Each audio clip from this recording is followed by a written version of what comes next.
Hey guys, I'm Pastor Stephen from Peace Lutheran. This month we are reading the book of 1 Corinthians. Man, I am super excited. The book of 1 Corinthians, it's got a lot of just real world stuff where Paul is writing to the church, talking about real things going on in real people's lives. Some of those things are a little distant from us. Some of them are very, very applicable. And so I love that part of it. So some of it translates directly, which is great, and some of it just kind of gives us more of an idea of kind of big concepts to think about as we think about our own lives as we follow Jesus today. Even if it's not exactly the same issue as the church was facing back in the day, I love it for things we can hear today. I also love 1 Corinthians because in it we hear about the institution of Holy Communion, when Jesus starts Holy Communion. And it's this really cool part where Paul talks about, I hand on to you what I first received from the Lord. And these are things that Holy Communion, that it had been going on for quite some time already by the time Paul wrote the book of 1 Corinthians. Also, I love 1 Corinthians because it's got the love chapter, which is often read at weddings, but it's not really about weddings. It's about how we love each other as the church. And that does have bearing on how we love each other in marriage as well. So it's got the love chapter, 1 Corinthians 13, and there's this emphasis all throughout the book on the resurrection of Jesus Christ.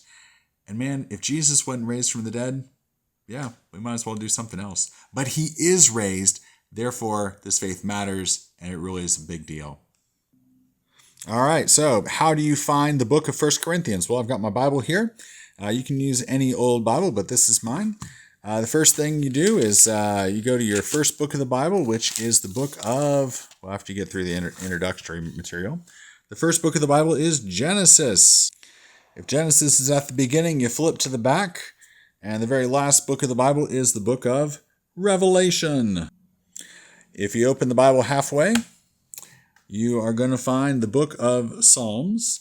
And then you're going to go to the right, and you're going to go through the major prophets, Isaiah, Jeremiah, Ezekiel, minor prophets like Micah, Nahum, Habakkuk.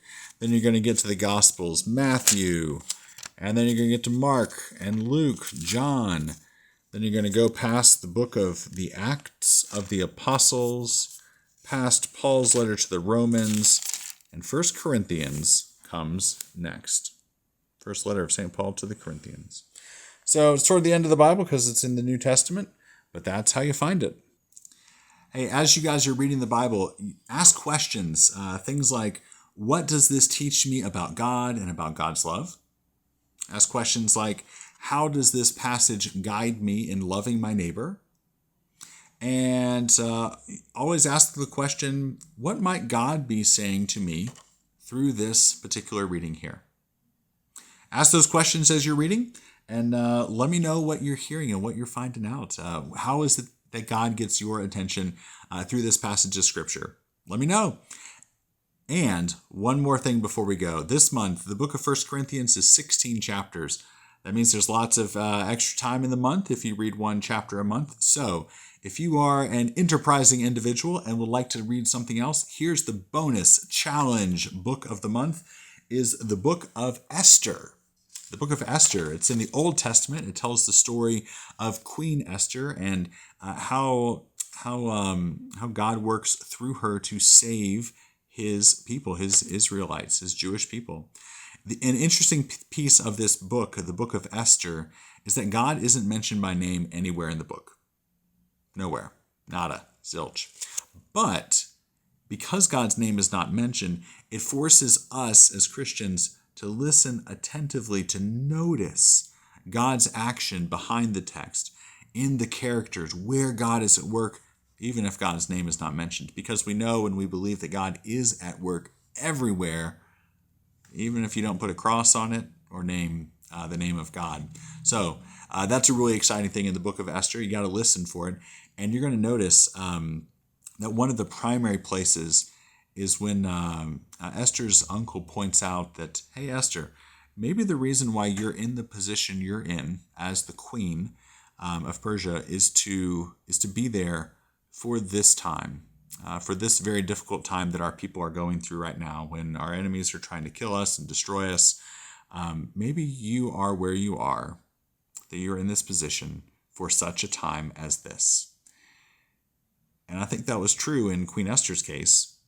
And as we listen to our own lives, I think that's true for our lives as well.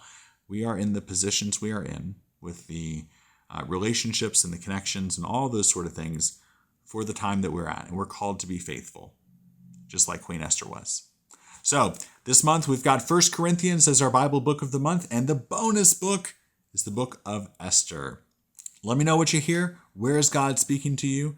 And listen for those kind of things. Take care.